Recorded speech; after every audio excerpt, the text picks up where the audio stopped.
नमस्कार, आप देख रहे हैं बिजनेस टुडे बाजार और इस वक्त मेरे साथ बहुत खास मेहमान हैं। मैं बात कर रहा हूँ टाटा पावर के एमडी और सीईओ डॉक्टर प्रवीर सिन्हा की। सर, आपका बहुत बहुत स्वागत है। Thank you. बिजनेस बाजार में आपने इनवाइट किया मेरे को। सर, सबसे पहला मेरा सवाल रहेगा सर, क्वार्टर वन की बात करते हैं सर। बहुत ही शानदार रिजल्ट रहे हैं सर। अगर कंसोलिडेटेड प्रॉफिट की बात की जाए तो सर 22% हमने ग्रोथ देखी है और लगातार 15 कॉन्जिक्यूटिव क्वार्टर्स में सर ये ग्रोथ लगातार बनी हुई है। सर, ये कमाल कैसे किया सर आपने? तो ये हम लोग ने पिछले 4-5 साल में एक नया स्ट्रैटेजी लेके आए और ये स्ट्रैटेजी था कि हम पहले डाइवेस्ट करेंगे। हमारे काफ़ी सारे इन्वेस्टमेंट्स इंडिया से बाहर थे, तो हमने डिसाइड किया कि ये सब ऑप्टिमल इन्वेस्टमेंट्स हैं और इसको हम डाइवेस्ट करेंगे और अपना बैलेंस शीट इंप्रूव करेंगे। इसके साथ साथ हमने डिसाइड किया कि हम थोड़ा सा फोकस लाएंगे अपने बिजनेस में और 2 क्षेत्र में हमने बोला कि हम ग्रोथ होगा। पहला है रिन्यूएबल स्पेस में, और रिन्यूएबल में हम सब चीज में करेंगे, चाहे वो मैन्युफैक्चरिंग हो या ईपीसी हो या रूफटॉप सोलर हो। और इस स्पेस में हमने देखा कि हमारा बहुत अच्छा ग्रोथ रहा है। ऑल दीज पिछले 3-4 साल में हमने बहुत अच्छा इसका फाउंडेशन बनाया है। इसके साथ साथ हमने डिसाइड किया कि हम ट्रांसमिशन और डिस्ट्रीब्यूशन में भी ग्रो करेंगे। फॉर्चुनेटली हमें उड़ीसा का डिस्ट्रीब्यूशन मिला कोविड पीरियड में 2020 में, और चारों जो डिस्कॉम्स थे उनको जब प्राइवेटाइज हुआ तो हम उड़ीसा गवर्नमेंट के साथ हमने उसको jointly we took it up, और ये बहुत अच्छा इम्प्रूवमेंट वहाँ पे काम का हुआ है। वहाँ पे not only in terms of reliability but even in terms of customer service and financial viability of the business. So I think ये जो हमारा बड़ा focused approach रहा, उससे काफ़ी इम्प्रूवमेंट रहा। इसके साथ साथ हमारे जो एग्जिस्टिंग बिजनेस हैं, चाहे वो हमारा दिल्ली का डिस्ट्रीब्यूशन हो या मुंबई का या हमारे जनरेशन एसेट्स जो हैं, कन्वेंशनल जनरेशन एसेट्स, वो बहुत अच्छा काम करते रहे, काफ़ी इफिशिएंसी इम्प्रूवमेंट्स आए। तो आई थिंक ओवरऑल बड़ा अच्छा फाउंडेशन बन गया है कंपनी का गोइंग फॉरवर्ड, और मैं उम्मीद करता हूं कि ये कंटिन्यू रहेगा। हमारा ट्रैक रिकॉर्ड बहुत अच्छा है, 15th कंसेक्यूटिव क्वार्टर, एंड मैं उम्मीद करता हूं कि ये कंटिन्यू रहेगा इन फ्यूचर ऑल्सो। ये कमाल तो आपने करके दिखाया है सर। अच्छा, दूसरा सवाल, एक और कमाल की बात कर रहा हूँ सर मैं। डेट टू इक्विटी की बात करें सर, पहले कुछ साल पहले 3 तक था सर ये, अब आपने इसको 1.5 के नीचे ले आए हैं सर। क्या आप इसको डाउन हम 1 के नीचे भी जाके देख सकते हैं सर आने वाले दिनों में? तो डेट इक्विटी हमारा अभी 1.1 है, और ये आप देखिए कि हमारा इन्वेस्टमेंट हर साल काफ़ी हो रहा है। तो ऐसा नहीं है कि हम इन्वेस्टमेंट नहीं कर रहे हैं, ग्रोइंग कंपनी नहीं है। पिछले साल हमने 6,500 करोड़ का इन्वेस्टमेंट किया न्यू एसेट्स में। इस साल हमारा करीब 12,000 करोड़ का इन्वेस्टमेंट है। तो ऐसा है कि डेट तो हमको ज़रूरत है, बिकॉज ये डेट हम ग्रोथ के लिए हमको चाहिए। और जिस तरह से रिन्यूएबल में हमारा प्रयास है कि हर साल 2 से 2.5 गीगावाट का हम कैपेसिटी ऐड करेंगे। इसके साथ साथ ट्रांसमिशन में हम कैपेसिटी ऐड होगा। एग्जिस्टिंग डिस्ट्रीब्यूशन में हमें इन्वेस्टमेंट चाहिए। तो डेट इक्विटी रेशियो हमारा बहुत बढ़िया रहेगा, बट 1 से कम तो बहुत ही मुश्किल है, बिकॉज इंफ्रास्ट्रक्चर सेक्टर में, पावर सेक्टर में ये 2.3 to 3 के बीच में रहता है।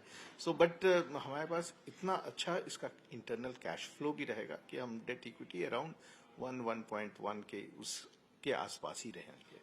ठीक है सर। सर, मेरा अगला सवाल है, अभी हमने पीछे देखा कि इलेक्ट्रिसिटी डिमांड अपने ऑल टाइम हाई पर पहुंची है सर। आने वाले क्वार्टर में किस तरह की उम्मीद कर रहे हैं सर आप? तो ये इलेक्ट्रिसिटी डिमांड पिछले 15 दिनों में देखा गया है कि बहुत ह्यूमिडिटी हो गया है, और गर्मी के कारण पीक डिमांड जो अभी तक नहीं कभी हुआ था 234 गीगावाट हुआ है। वी एक्सपेक्ट कि ये कंटिन्यू करेगा एंड अक्टूबर तक। तो कम से कम अक्टूबर एंड तक काफ़ी डिमांड रहने का है उम्मीद देश भर में। एंड ये ऑल्सो ये डेमोन्स्ट्रेट करता है कि हमारी इंडस्ट्री, हमारे कमर्शियल, हमारे जो रेसिडेंशियल कंज्यूमर्स हैं वो भी अब ज़्यादा कंजम्पशन कर रहे हैं बिजली का। तो it is good for the economy. Economy हमारा अच्छा कर रहा है, और ये consumption of energy is a reflection कि किस तरह से हमारा इकोनॉमी प्रगति के पथ पे है। और हम कोशिश में लगे हुए हैं कि हम अपने जितने कंज्यूमर्स हैं उनको हम प्रोड्यूस करें और मैक्सिमाइज। सर, आखिरी 2 सवाल है, बस थोड़ा सा समय और लूंगा मैं आपका। मेरा सवाल ये है कि सर, अभी बताया गया कंपनी की ओर से कि चालू वित्त वर्ष में आप 12,000 करोड़ रुपए का कैपेक्स जो है वो कंपनी खर्च करने जा रही है। सर, कहाँ कहाँ करेंगे और इससे कंपनी को क्या फायदा होगा? तो जो 12,000 करोड़ का है इन्वेस्टमेंट, ये इसमें जो नियरली 60 to 70% इन्वेस्टमेंट हमारे रिन्यूएबल में होगा। हम एक बहुत बड़ा मैन्युफैक्चरिंग फैसिलिटी लगा रहे हैं 4.3 गीगावाट का, जो सेल एंड मॉड्यूल्स मैन्युफैक्चर करेगा। इसके साथ साथ नए प्रोजेक्ट्स भी हमारे आ रहे हैं, चाहे वो यूटिलिटी स्केल के हों या ग्रुप कैप्टिव के। तो हमारे बड़े अच्छे projects over a period of time आप देखिएगा नेक्स्ट 12 मंथ्स टू 18 मंथ्स आएंगे।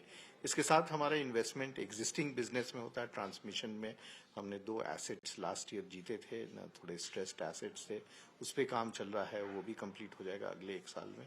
और हमारे डिस्ट्रीब्यूशन में जो हम नेटवर्क और कस्टमर सर्विस इंप्रूव करते रहते हैं, चाहे दिल्ली हो, मुंबई हो, उड़ीसा हो, तो वो भी आप देखिएगा कि बहुत अच्छा उसमें भी इन्वेस्टमेंट्स जा रहे हैं। और ये जितने हमारे जो रेगुलेटेड बिजनेस में, इसमें तो हमको रिटर्न ऑन इक्विटी मिलता है, इसमें करीब हमें 15 से 16% रिटर्न ऑन इक्विटी मिलता है।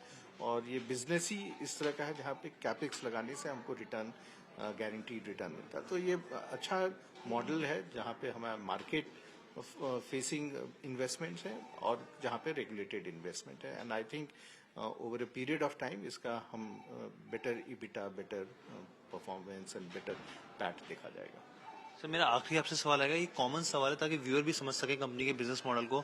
सर पिछले कुछ सालों में आपने अपने आप जो कंपनी है बेसिकली बहुत तेजी से ट्रांसफॉर्म हुई है sir.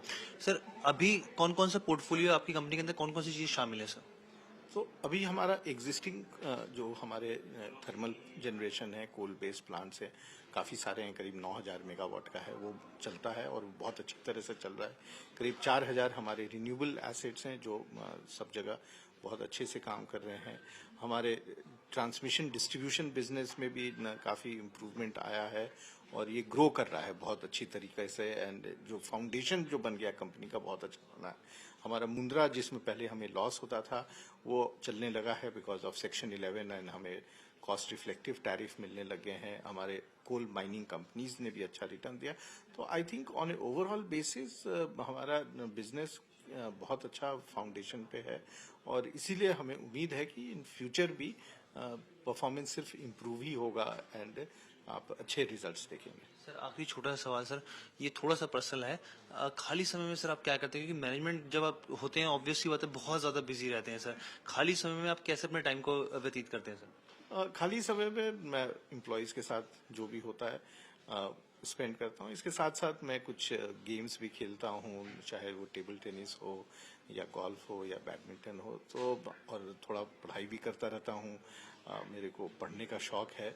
So I think on a overall basis I have a very busy day and sometimes my Saturday and Sundays are more busy than the weekdays. So I do whatever is required to keep me very engaged और family के साथ समय बिताने का।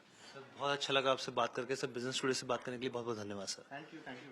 Thank you very much.